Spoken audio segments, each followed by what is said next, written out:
이 호주의 한 유명한 찬양팀에게 어느 날 익명의 편지가 도착했습니다.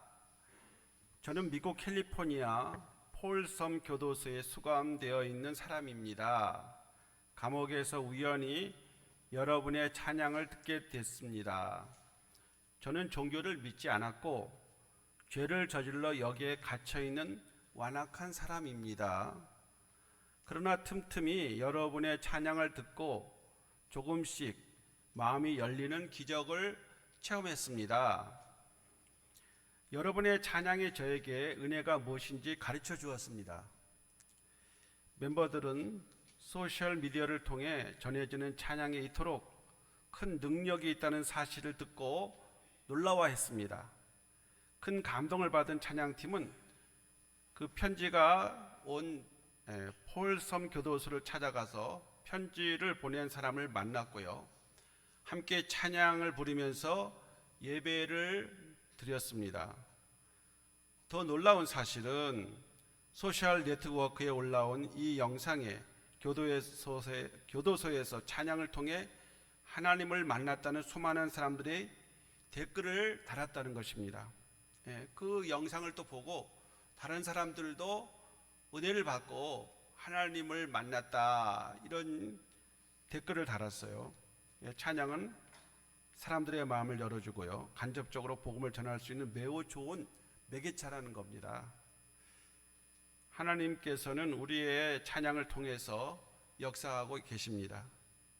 하나님은 찬양 가운데 우리에게 힘을 주시고 마음을 열어주시는 주님이시기에 그러한 주님이 이 찬양의 매개체를 통해서 우리를 사랑과 또 은혜의 복된 길로 인도해 주시는 겁니다. 오늘 성경 말씀이 그거를 잘 우리에게 말해주고 있어요. 바울과 실라가 빌립보에서 전도하다가 잡혀서 많이 얻어맞고 착고에 차여 이렇게 발목에 착고가 채여서 감옥 깊은 곳에 들어가게 되었습니다. 자, 그 깊은 감옥에서 얼마나 고통스럽고 괴롭겠습니까? 그러나 그들은 원망과 불평, 탄식을 해도 마땅할 그러한 장소에서 그렇지 않았고요. 두 사람은 쇠고랑이를 철렁철렁 박자를 맞춰가면서 기도하고 찬송을 했다고 하는 사실입니다. 자, 그들이 기도하고 찬송하자 하늘의 보좌가 진동했습니다. 감옥이 뒤흔들렸습니다. 그들이 차고 있는 모든 착고가 다 풀리고 감옥문이 열리고 하나님의 은총이 나타나서 모든 죄수들이 복음을 듣는 깊은 감동을 갖게 된 것입니다. 자, 기도와 찬양의 위대한 힘이 그들의 환경에 나타난 것이죠. 찬양은 우리 하나님께서 기뻐하시고 원하시는 것입니다. 그래서 하나님은 찬송 중에 거하신 하나님, 우리를 찬송을 부르도록 우리를 이렇게 모아주시고 늘 찬양의 자리에 하나님께서 임재하시는 겁니다. 자, 그럴 때 하나님께서 우리에게 특별한 힘을 주시는 거죠. 찬양은 정말 아무리 강조해도 지나칠 수가 없어요. 오늘도 우리 찬양대가 참 은혜로운 찬양을 준비해서 찬양을 해서 하나님 기뻐 받으셨고요. 우리도 마음이 기쁜데요.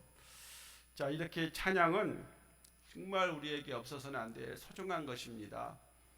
그러면 찬양은 우리에게 어떤 힘을 주는 것입니까?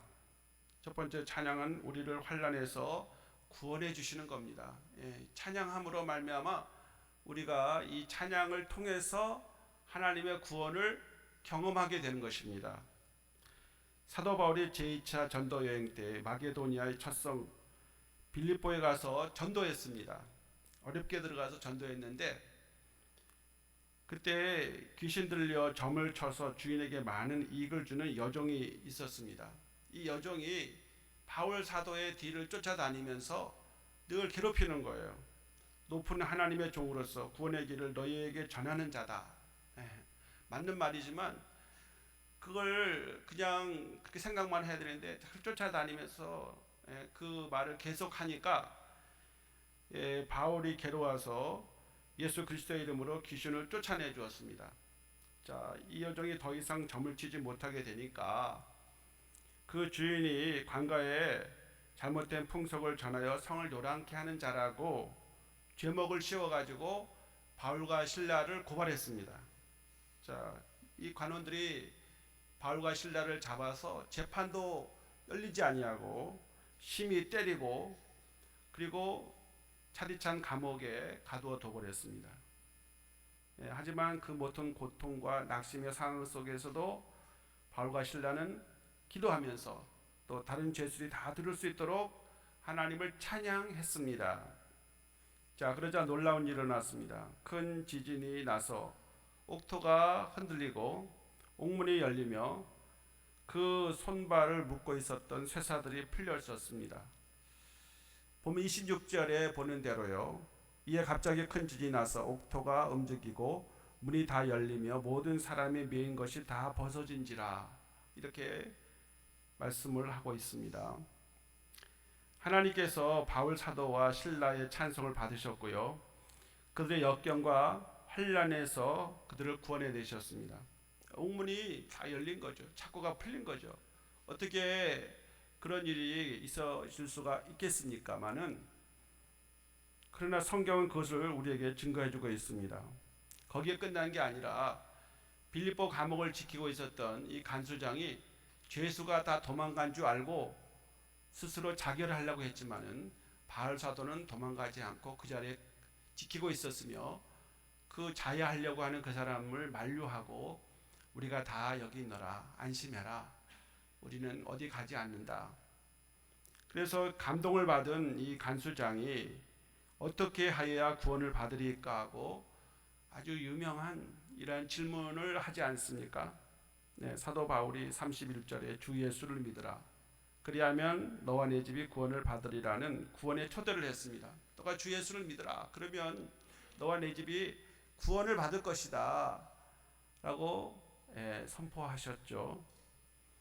자, 하나님의 기적을 경험한 목격한 간수장과 그의 가족까지 예수님을 영접하고 그리고 세례를 받고 그리고 구원을 얻게 되었습니다. 구원의 기쁨 속에 사도 바울을 잘 영접했을 뿐만 아니라 음식을 차려주고 그리고 사정을 해서 이 성에 더 머물면 해를 받을 수 있으니 이제 이 성에서 나가주세요, 이렇게 얌전히 석방해 주셨습니다. 자, 매맞고 환난 중에 있었지만은 바울과 실라가 찬양을 함으로 그들의 옥문이 열렸고 무죄의 석방이 되었고요. 복음까지 전해짐으로 구원의 역사가 나타났습니다. 자, 이처럼 우리가 어떠한 환경에 처하든지 이러한 고난 가운데 있다 할지라도 환난 중에서라도 우리가 찬양해야겠습니다. 찬송을 부르면 마음의 평안과 기쁨을 주시고요. 무엇보다도 구원의 역사가 나타나는 것입니다. 어떤 형편에 있든지 항상 여러분과 제가 찬양할 수 있기를 소망합니다. 이 얼마 전에 별세한 가수 현미 권사가 있습니다. 이분은 예수를 믿지 않은 분이고 이혼의 한 분 아닙니까? 근데 같은 아파트에 살고 있는 한양대 무용과 교수 조승미 집사가 에르바트에서 가끔 만나서 이렇게 눈인사 목례를 하고 지냈는데 어느 날 안 되겠다 생각했던 이 조승미 집사가 이 현미 그 사람 같은 라인에 살고 있는 그 집에 가서 이제 예수 좀 믿으세요, 우리 교회 좀 나오세요, 이렇게 전도했어요. 구원을 초대한 거 아니겠어요? 그러니까 이 현미가 그래도 대접을 하려고 했는지 알았습니다, 그렇게 말만 하고 교회를 나오지 않는 거예요. 그래서 꾸준히 이 조승미 이 집사가 계속 찾아가서 같이 교회 좀 이제 나가시자고 하니까 못 이기는 척하면서 할 수 없이 교회를 따라 나갔어요. 몇 달 후에 드디어 교회에 나오게 됐는데 이 현미 씨가 은혜를 받고요, 나 같은 죄인 살리신 그 어메이징 그레이스 찬송으로 교회에서 특송을 했습니다. 자, 그때 미국의 대통령 선거 기간에 레이건을 지지하던 목사님 한 분이 그 자리에 오셨는데 그 특송의 은혜를 많이 받았어요. 그리고 이 레이건 후보가 당선되면은 그 취임식 때 현미 씨를 초청하겠다 이렇게 약속을 한 거예요. 근데 알다시피 레이건이 당선됐잖아요. 그래서 이 사람이 목사님이 약속을 지켜서 현미 씨를 그 1981년 6월에 레이건 대통령 취임식 때에 찬양을 하게 했어요. 그 자리에서 주기도문하고 이 어메이징 그레이스, 그 놀라운 은혜를 찬양해서 온 세계에 방영되었고 하나님께 크게 영광을 돌렸습니다. 자, 여러분 세속적인 노래를 부르는 이런 가수라도요 은혜를 받을 수 있으며 은혜 받은 다음에 세상 노래만 부르는 게 아니라 무엇보다도 하나님을 찬양한 노래 부르잖아요. 이렇게 하나님께서 귀하게 사용하신다는 겁니다. 그래서 어떠한 분야에 있는 사람일지라도 우리는 이런 사람은 안 된다, 이런 사람은 예수 믿을 수 없다라고 우리가 그렇게 포기해서는 안 됩니다. 그런 분들에게도 우리가 주 예수를 믿으라, 그러면 너와 네 집이 구원을 받으리라 라고 하는 이러한, 오늘 사도 바울이 그 간수장에게 전도한 것처럼 우리가 복음을 전하고 그들의 은혜를 받으면 그들의 영혼 깊은 곳에서 찬양하게 될 것입니다. 그 찬양이 자신을 변화시킬 것이고 구원의 길로 인도할 뿐만 아니라 또한 다른 사람들에게도 그 찬양을 부름으로 말미암아 다른 사람들도 우리가 구원의 길로 인도할 수 있는 힘이 이 찬송 찬양에 있다는 것을 기억하고 우리가 일상생활에서 때를 얻든지 못 얻든지 전도하고 그리고 찬양함으로 하나님께 영광을 돌리는 우리 성도들 다 되시기 바랍니다. 두 번째는 우리가 즐거울 때 찬양하면 더욱 영적으로 충만해진다는 거예요. 즐거울 때에도 찬양을 해야 합니다. 우리는 마음속에 늘 하나님께 감사를 드려야 하겠고요. 소리를 높여 두 손을 들고 이렇게 찬양해야 되겠어요.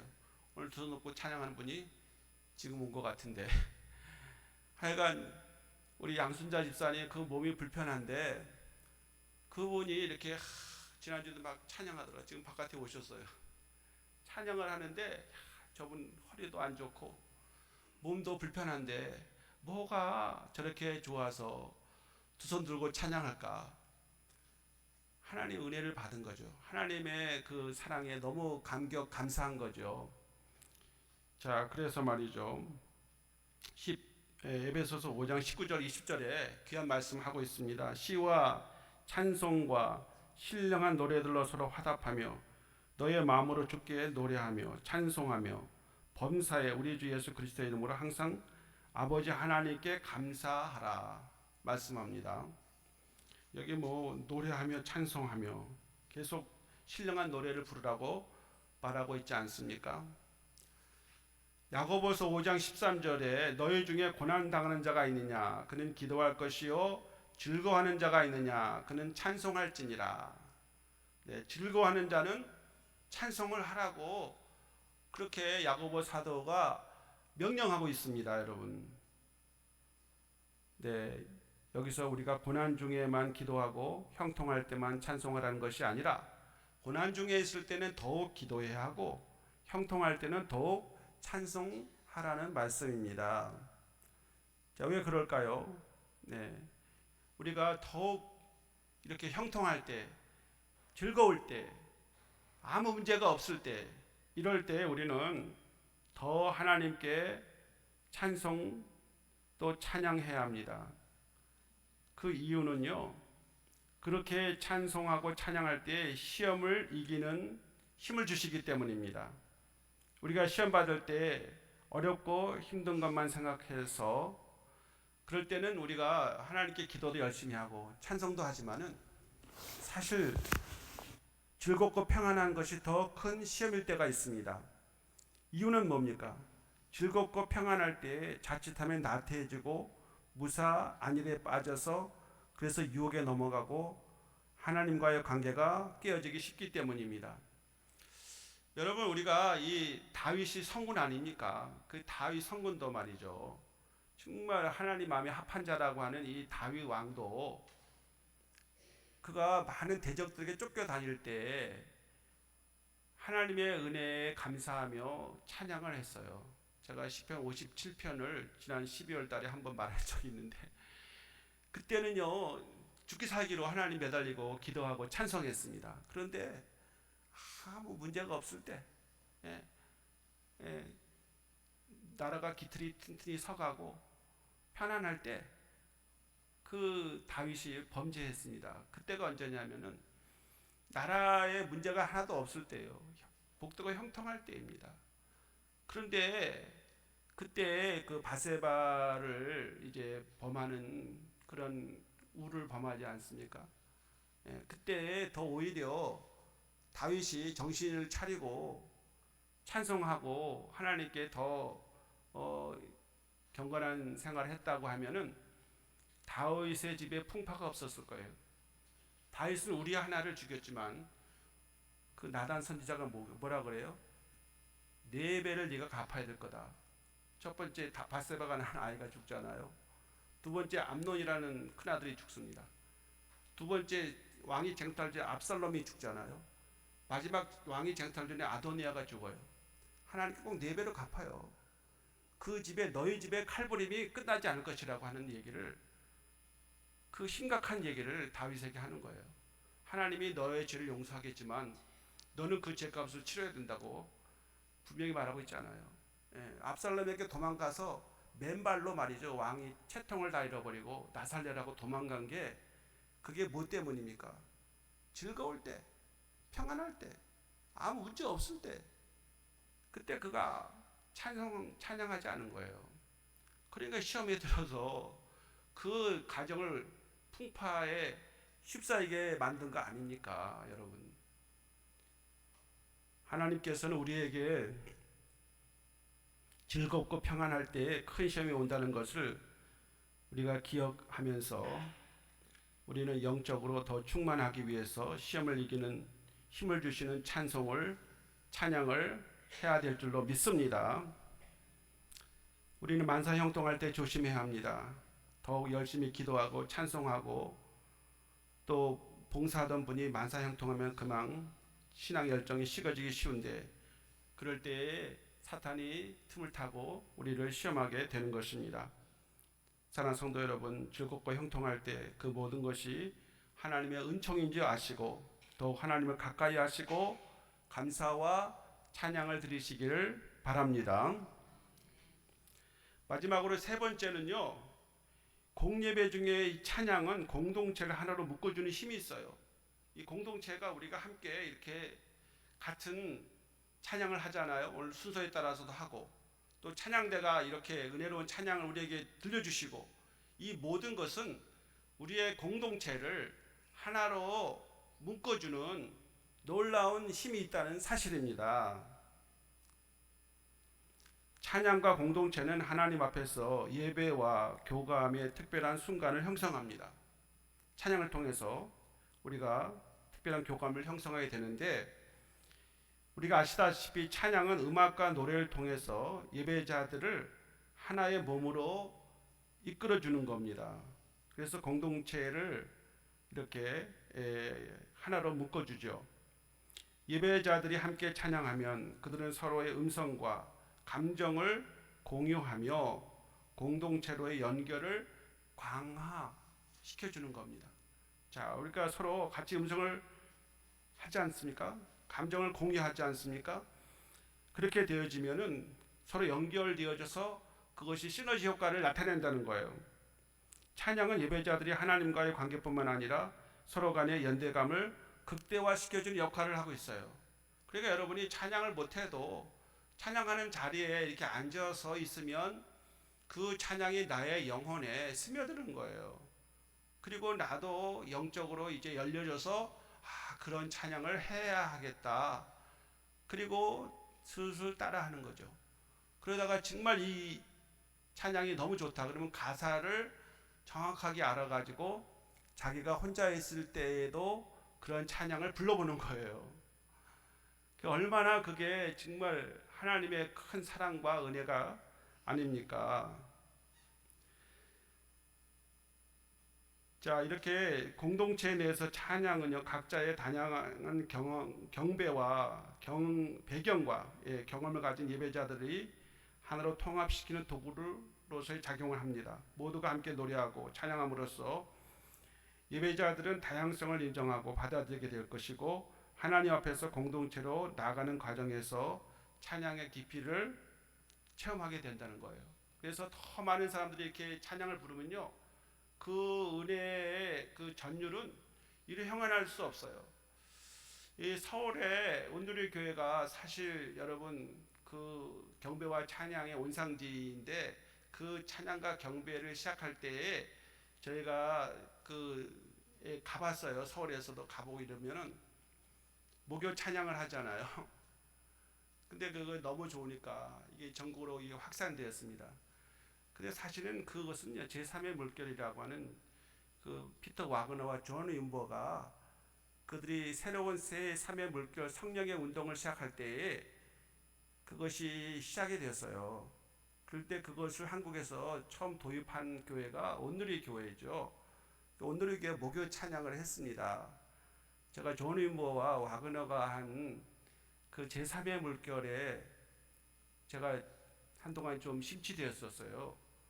근데 그게 주의 핵심이 뭐냐면은 그 사람들이 예배 시작 전에 다 일어납니다. 그래서 약 40분 정도 찬양을 해요. 그 찬양이라는 것이 뭐 지금 우리가 여기 자막에 아까 띄웠지만은 그 자막이 단순한 겁니다. 제가 그 존인보가 거기 물결에 제3의 물결에 있던 교회 중에 하나를 갔는데 40분 동안 해요. 다 일어나요. 그 사람들이 그 가사를 반복적으로 하는 거예요. 한 번만 부르고 딱 지나가는 게 아니에요. 아주 쉬운 가사를 계속 반복해요. 근데 그게 처음 부르고 두 번 부르고 세 번 부르면 그게 달라져요. 거기에 완전히 빠져들게 되는 거죠. 그래서 그 성령의 사로잡힘을 경험하게 되는 거예요. 그게 사람의 모든 감정을, 사람의 억압되어 있는 모든 이러한 상황을 다 해체시켜요. 자유함을 줍니다. 그래서 거기서 자빠지기도 하고, 거기서 입신을 경험하기도 하고, 거기서 방언을 체험하기도 하고, 이런 일이 거기서 막 벌어지는 거예요. 있던 병이 치료되어지기도 하고, 억압이 풀려지는 겁니다. 그 찬양을 경험한 사람들은 거기에 가면은 모든 문제가 해결된다고 생각을 해요. 뭐 가정적인 문제, 사업적인 문제, 뭐 인간관계 문제, 뭐 여러 가지 얽혀 섞인 거, 그냥 한 40분 동안 찬양을 매일 해요, 매일. 그거를 약 한 달쯤만 하고 나면은 어떻게 되겠어요? 속에 있는 모든 죄악의 요소들이 다 씻은 듯이 사라지는 거예요. 그 영혼이 회복되어 주는 겁니다. 그걸 도입한 분이 이제 오늘의 교회에 했는데, 그 경배와 찬양이 온 세계에 흩어져서 우리 한국 교회가 그걸 이제 당연시 받아들이는데, 그 처음에 그것이 존인보의 시작으로부터 된 것입니다. 찬양이 이렇게끔 예배자들의 놀라운 경험을 선사하는데요, 그 음악 소리와 가사를 통해서 하나님과 소통이 되어지고 다양한 감정과 경험을 나누면서 예배자들의 그 깊은 영적인 성장을 가져오게 되는 것입니다. 결론적으로 말씀드리면요, 이 찬양은요, 교회 공동체 안에서 함께 부르는 우리들을 하나로 묶어주는 강력하고 또 심오한 이러한 교감을 우리에게 선물해 준다는 겁니다. 그래서 서로의 이해와 사랑을 증진시키고요, 영적 성장의 길을 걷게 한다는 거예요. 그래서 요즘에 어떤 교회가 성장하느냐라고 할 때 여러분, 찬양을 잘 부르는 교회, 찬양을 열심히 부르는 교회, 찬양으로 교회가 교회다워진다고 하는 이러한 말들을 하게 되는 겁니다. 여러분, 우리가 예배 시작 전에 우리가 15분 전에 찬양하잖아요. 여러분, 찬양은요 그냥 준비하게 부르는 게 아니에요. 찬양을 부를 때 여러분은 일찍 오든 늦게 오든지 지금 예배의 자리에 나오신 거예요. 예배로 시작이 된 겁니다. 개인적인 예배가 시작이 된 거예요.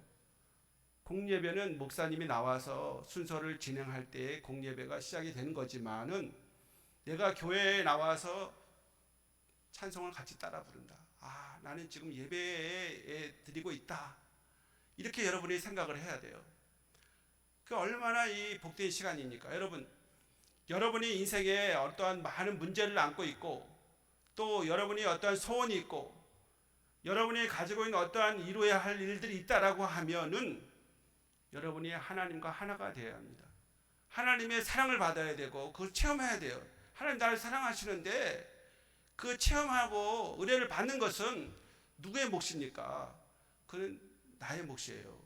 여러분이 어떻게 하느냐에 따라서 상황은 달라지는 거예요. 천태만별입니다, 여러분.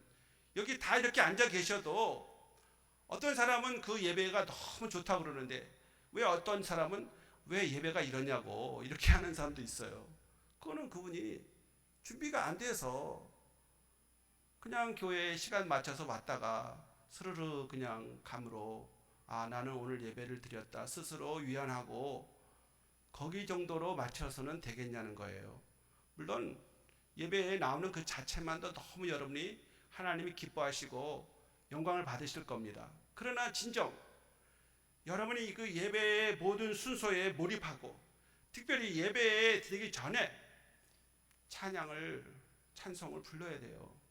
그러면 하나님이 여러분의 밭을 옥토로 좋은 밭으로 만들어서 거기에 무엇이 떨어지면 거기에 복음이 떨어지고 거기에 주님의 사랑과 그 은혜와 축복이 떨어지면 그걸 내가 다 흡수하는 거예요.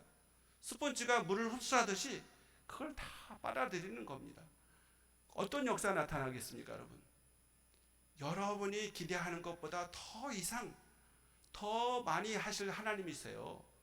우리가 나는 요만큼만 돼도 좋겠습니다라고 하지만은 하나님은 그보다 더 하실 수 있는 분이고 더 우리에게 베푸실 수 있는 분이고 하나님이 능치 못함이 어디에 있습니까, 여러분? 저는 여러분들이 올해 많은 일로 하나님께 영광을 돌릴 수 있겠고 할 수 있겠지만은 저는 올해 더 하나님과 가까워지고 싶습니다. 영적으로 충만해지고 싶습니다. 그렇다고 하면은 여러분은 하나님께 찬양하는 자가 되어야 합니다. 찬양을 통해서 하나님의 은혜를 받아야 됩니다. 그것이 하나님께서 우리에게 주시고자 하는 선물을 우리가 받을 수 있는 길이에요. 하나님 우리에게 주시고자 해도 우리가 받을 수 있는 그러한 준비가 되어 있어야 하고 그걸 빨아들일 수 있는 능력이 우리에게 있어야 되는데 그의 통로 매개체는요, 그것은 우리가 찬양하는 것입니다. 여러분, 목사가 되어서 제가 이 말 하는 게 아닙니다. 여러분, 믿음이 성숙해지고 믿음이 제대로 바로 서 있는 사람들은 다 하나님 앞에 영광을 돌리는 찬양을 그 평생에 했기 때문에 하나님의 은혜를 주시는 겁니다. 올해도 우리가 하나님의 은혜와 사랑, 놀라운 축복을 받으려고 하면 찬송하는 자리를 늘 여러분이 찾으시고 그 자리에서 하나님께 온전히 올려드릴 이 찬송과 찬양이 우리의 삶 속에 항상 있어지고 끊어지지 않도록 하나님의 그 찬양을 통해서 하나님과 하나 되는 이러한 축복의 역사가 우리 모두에게 있어지기를 간절히 소망합니다. 기도합니다. 하나님 아버지 감사합니다. 찬양은 얼마나 놀라운 것입니까? 바울과 실라가 감옥 속에서 이제 죽을 수도 있고 그곳에서 하나님 한탄할 수밖에 없는 자리였지만은 그들이 기도하고 찬양을 함으로 말미암아 감옥소에 있는 모든 사람들이 복음을 듣게 되었습니다. 하나님의 살아계심을 그들이 알게 되었습니다. 하나님, 옥토가 흔들리고 창고가 풀리고 감옥문이 열리고 간수장이 회개하고 예수를 믿게 되는 역사는 바울과 실라가 감옥 속에서 그 고난 가운데에서 찬양했으므로 그 일이 벌어졌다고 오늘도 우리에게 성경은 말씀하고 있지 않습니까? 하나님 아버지, 우리의 상황이 어떠하든지 우리가 고난당하고 환난당할 때에 더욱 찬양해야 되겠고 아무 문제 없을 때 즐거울 때도 찬양하게 되게 해주시고 우리 성도들이 교회에 나와서 또 개인적으로라도 늘 찬양하며 찬송의 심씀으로 말미암아 하나님과 가까워지고 영적으로 충만해지고 하나님이 우리 안에 역사하실 때에 모든 좋은 일들이 올해도 하나님이 평탄하고 형통한 길로 거룩한 길로 인도하여 주시옵소서. 예수 그리스도의 이름으로 기도합나이다. 아멘.